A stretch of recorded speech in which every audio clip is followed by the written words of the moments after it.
3 months ago I started with this 128, but you know, it's like a very soury taste or unsatisfying outcome for that build. You can basically start with the YD2E, S or R, and they have the plus version of the R, the E, and the S series. So I decided to go with an SX3 version. The reason why, experience with this size that you need most of the metal upgrades, so I decided to go halfway. I just want to feel the performance of how much difference a 128 scale version to a 110. I want to start with the plus only, but the plus, they don't have it. The basic costs around $200. The plus should be around $300 without the electronics, $499. Same price if you buy it in the US. That's kudos to Pitstop at Araneta.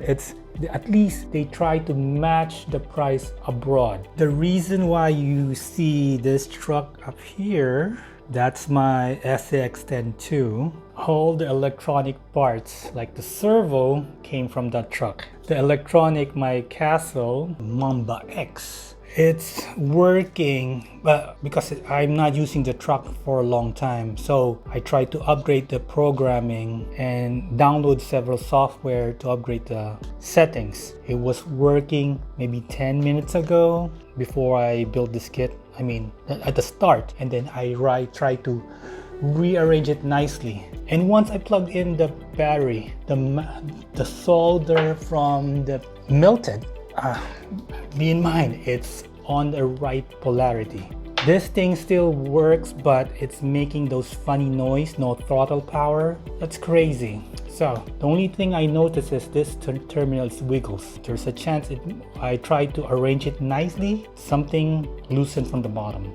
What a quality control. That's a bad product, but it looks great. For the set of about $200, it's gone. My target is basically to get the cheapest way to make this thing run. Right now I'm using a 10BL120 Hobbywing with a 13.5 turn motor. The price for this Hobbywing is about below $100. I got it from overseas. It's cheaper that way because the local dealer is $50 more. This is basically a AFRC gyro. The price range for this one is about $25 or less. This one you can set endpoints on the setting. Basically, it's almost the same thing as the one I have on my GLT, but a different manufacturer. This one by I think is Racing, but I think it looks the same thing. So yep. So in terms of performance, I'm not sure if this one's better than any of the Yokomo other manufacturers out there for 110. And the wires, it basically comes with an adapter to convert the basic to a standard. And I'm using my FlySky radio NB4. I didn't get the gyro at the beginning, I got it partial. It has great balance. It doesn't want to spin. I mean, you can probably do donuts. You can balance the car nicely with, just donuts. Even without the gyro, I can manage to control, and it's more predictable. If you're wondering what is this cheap ones, okay, sorry for the mismatched color. This one, I think I got it for less than $10 for the set, for this magnetic thing. It's ugly, but yeah, that's it. So let's talk about the Hobbywing 10BL120. The only thing it's missing some of the programming. They don't have this ESC doesn't have setting for boost and high voltage for if you want a servo that has high voltage, you cannot set it. It's just fixed on that setting. So this one is a high voltage servo. It's not a low profile. So basically the price for this one is about $85, but most of the average servos are around that price range. For me, from the box, it's well balanced. It's fantastic. I don't have any experience with MST, or I don't have the plus or the E or the R of the Yokomo. Never tried it, but from a beginners, impression of this kit is, for me, it's amazing.